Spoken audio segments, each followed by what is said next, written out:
हे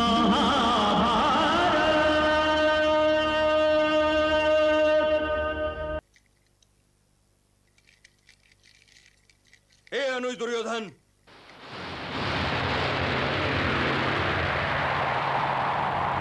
तुम्ही ने शांति के सारे द्वार बंद किए थे। तुम्हारे ही कारण पितामह भीष्म आज वाड़ों की शैया पर हैं। तुम्हारे ही कारण परशुराम शिष्य द्रोण का स्थान रिक्त है। तुम्हारे ही कारण ज्येष्ठ माताश्री के 99 पुत्र वीर गति को प्राप्त हो चुके हैं। तो तुम वीरों की भांति इस युद्ध का अंतिम स्वागत करने के लिए आगे क्यों नहीं बढ़ते? ये न सोचो कि हम पानी के उस बुलबुले को तोड़ नहीं सकते जिसके भीतर तुम अपने आप को सुरक्षित समझ रहे हो। हे महारथी, या तो पराजय स्वीकार करो या फिर सरोवर से निकलकर युद्ध करो। हे दुर्योधन, तुमने भरत वंश में जन्म लिया है। मृत्यु से भागकर उसका अपमान न करो। यदि राज्य चाहिए तब भी सरोवर से निकलकर या तो युद्ध करो या अपने इस ज्येष्ठ भ्राता से राज्य मांग लो। ज्येष्ठ भ्राता के सामने हाथ फैलाने से अपमान नहीं होता अनुज, अधिकार सिद्ध होता है। हे दुर्योधन, जन्म से कोई क्षत्रिय नहीं होता। क्षत्रिय तो केवल वो है जो अपने कर्म द्वारा यह सिद्ध कर सके कि वो क्षत्रिय है। हे युधिष्ठिर, तुम यह न समझो कि मैं अनजाने पिताओं के 5 पुत्रों के भय के कारण यहां आकर छिप गया हूं। तुम भाइयों ने इस रणभूमि में अपनी कायरता का ही प्रदर्शन किया है। तुमने पितामह भीष्म को कपट से घायल किया। तुमने आचार्य द्रोण को छल से मारा। तुमने मेरे भाई की छाती का लहू पीकर यह सिद्ध किया कि तुम तो मानव जाति के हो ही नहीं। और तुमने मेरे मित्र कर्ण को कपट से मारा। हे पांडवों, तुम तो वीर कहलाने के योग्य नहीं हो। अरे कायरो, तुम तो माता कुंती की कोख का पान हो। तुम सबों के प्रति घृणा की ताप से मेरा अंग अंग जल रहा है और इसी अग्नि को ठंडा करने के लिए मैं जल में उतर आया था। हे कौन्ते, अब ये युद्ध केवल युद्ध के लिए होगा। यदि मैं वीर गति को प्राप्त हुआ तब तो तुम्हारी विजय हो ही जाएगी, किंतु यदि मैं विजयी हुआ तब भी मुझे हस्तिनापुर का सिंहासन नहीं चाहिए। अब मैं हस्तिनापुर का सिंहासन लेकर क्या करूंगा? जो मुझे उस सिंहासन पर बैठा देखकर प्रसन्न होते, वे सब तो जा चुके हैं। मेरे सारे भाई, मेरा मित्र राधेय, मेरे मामाश्री, सबके सब जा चुके हैं। अब मुझे यह राज्य नहीं चाहिए युधिष्ठिर। मैं इसे जीतने के उपरांत भी तुम्हें दे दूंगा, किंतु मैं तुम 5 भाइयों से युद्ध अवश्य करूंगा युधिष्ठिर, क्योंकि यह सिद्ध करना मेरा परम कर्तव्य है कि सर्वश्रेष्ठ वीर मैं हूं, तुम नहीं। दुर्योधन!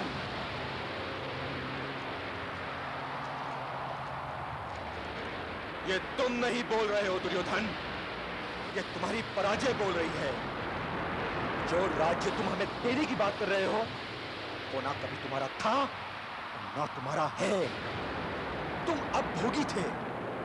हमने अपना राज तुमसे छीन लिया है। तुम्हारे पास देने के लिए अपने प्राणों के अतिरिक्त और कुछ नहीं है दुर्योधन, कुछ नहीं है। अपनी जीवा में गांठ डाल अर्जुन। मुझे अकेला न समझ। मैं स्वयं नारायणी सेना से कहीं अधिक एक सशक्त सेना हूं।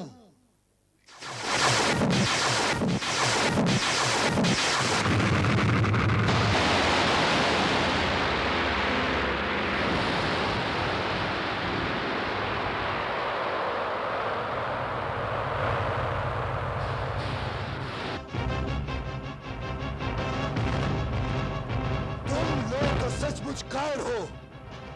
तुम सब के सब अस्त्र शस्त्र से लैस हो और मैं निहत्था हूं, घायल हूं और थका हुआ हूं। अपने 99 भाइयों के शव उठा चुका हूं। राधे जैसे मित्र का दाह संस्कार कर चुका हूं। गुरु द्रोण का शव उठा चुका हूं। मामा श्री शकुनी का शव उठा चुका हूं। इतने आदरणीय और प्रिय शव उठाकर मेरे कंधे टूट चुके हैं। परंतु है वासुदेव, अपने महारथियों से कहो कि मैं भयभीत नहीं हूं। मेरा अभिमन्यु भी अकेला था दुर्योधन। मेरा अभिमन्यु भी निहत्था था। मेरा अभिमन्यु भी घायल था। मेरा अभिमन्यु भी थका हुआ था दुर्योधन। हाँ, परंतु युद्ध के आरंभ में नहीं। वार्तालाप में समय नष्ट न कीजिए भ्राताश्री। मुझे ये बताइए कि आप सब कायर मुझसे एक साथ युद्ध करेंगे या अलग अलग? हे अनुज, मैं ये जानकर अति प्रसन्न हुआ कि तुम कायर नहीं हो। हे अनुज, तुम सचमुच दुर्योधन हो। हे कुरु शिरोमणि, तुम हम पांचों से एक साथ भी युद्ध कर सकते हो, किंतु मैं ऐसा नहीं होने दूंगा। तुम हम पांचों में से किसी एक को चुन लो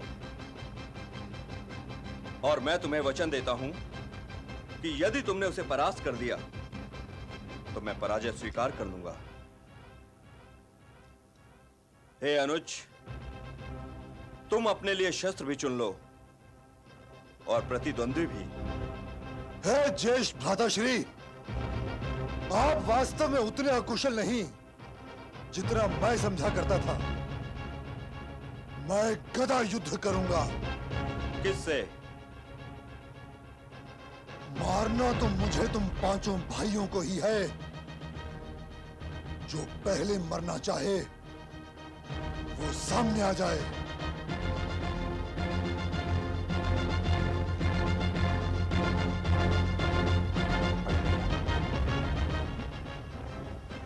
कोई वचन देने से पहले सोच लेना चाहिए था। आप में से कोई भी दुर्योधन को गदा युद्ध में हरा नहीं सकता, मजले भैया भी नहीं। आपने हाथ में आई हुई विजय पुरस्कार की भांति दुर्योधन को दे दी। अब तो मैंने वचन दे दिया है वसुदेव। महादेव भी यही करते हैं और उनके वरदानों को संभालने के लिए क्या क्या करना पड़ता है ये कोई नहीं जानता। किंतु मैं महादेव नहीं हूं वसुदेव।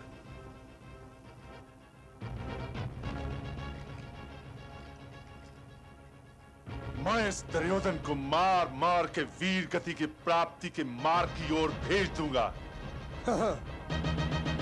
यदि अकेले युद्ध करने का साहस ना हो रहा हो भ्राताश्री, तो पांचों आ जाइए।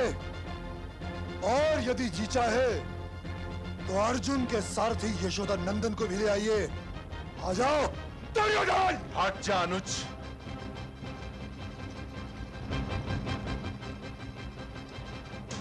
हाँ नहीं मुझे तेरे अतिरिक्त तेरे भाइयों में एक भी ऐसा नहीं है जो क्षण भर के लिए भी मेरी गदा के सामने टिक सके। रुक जाओ भ्राताश्री, ये इस युद्ध का अंतिम भाग है, तो निर्णय कौन होगा? ये क्रीड़ा नहीं है दुर्योधन कि किसी निर्णायक की आवश्यकता होगी। ये युद्ध है और इस युद्ध में या तुम मुझे मारोगे या मैं तुम्हें। किंतु युद्ध आरंभ होने से पहले एक बात जान लो कि मैं ये युद्ध अकेला नहीं लड़ रहा हूं। मेरे दाएं कंधे की रक्षा के लिए लाक्षागृह की अग्नि है और मेरे बाएं कंधे की रक्षा के लिए कपटी शकुनी के पासों की याद है और मेरी छाती की रक्षा के लिए द्रौपदी का अपमान है। मैं अब भी वो दृश्य देख सकता हूं कि तू भरी राजसभा में अपनी जंगा पीट पीट कर द्रौपदी को आमंत्रित कर रहा है। तुमने रणभूमि में शव बोए हैं दुर्योधन, और अब स्वयं अपना शव का चिल्ला क्यों रहे हो भीम?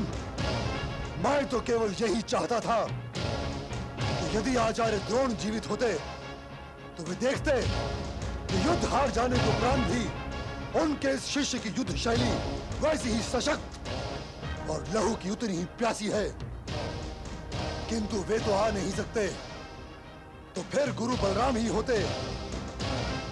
तुम तो उनकी बुआ के पुत्र हो भीम, किंतु उन्होंने स्वयं मुझसे कहा है कि तुम पांचों भाई मिलकर भी गदा युद्ध में मुझे हरा नहीं सकते। यदि वे होते तो तुम्हें मृत्यु के मार्ग पर भेजता देखकर अति प्रसन्न होते। ठहरो दुर्योधन, पहले कवच पहन लो। भीम से युद्ध करने के लिए मुझे किसी कवच की आवश्यकता नहीं है भ्राताश्री। फिर भी यदि आप चाहें तो मेरा कवच और मुकुट मेरे शिविर से मंगवा दीजिए। अवश्य अनुज, अवश्य। और तुम्हारा कवच लाने के लिए मैं किसी दास को नहीं भेजूंगा। सहदेव। जी भ्राताश्री। कौरव शिविर से दुर्योधन का कवच लाने के लिए तुम जाओ। भ्राताश्री। दुर्योधन जैसे योद्धा का कवच उठाना सम्मान का विषय है प्रिय अनुज। जाओ सहदेव। जो आज्ञा भ्राताश्री।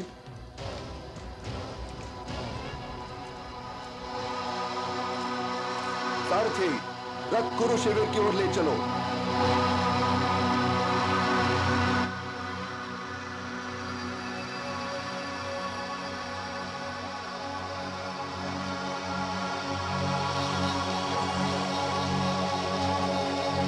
आपके विचार से इस युद्ध का परिणाम क्या होगा? आज इस संसार में कदाचित बलराम के अतिरिक्त गदा युद्ध में दुर्योधन को और कोई पराजित नहीं कर सकता। अतः युद्ध में पराजित होने के उपरांत भी विजय श्री मित्र दुर्योधन को ही मिलेगी। ये न भूलो वत्स, उनके साथ वासुदेव कृष्ण हैं और भीम उनकी कृपा छाया में।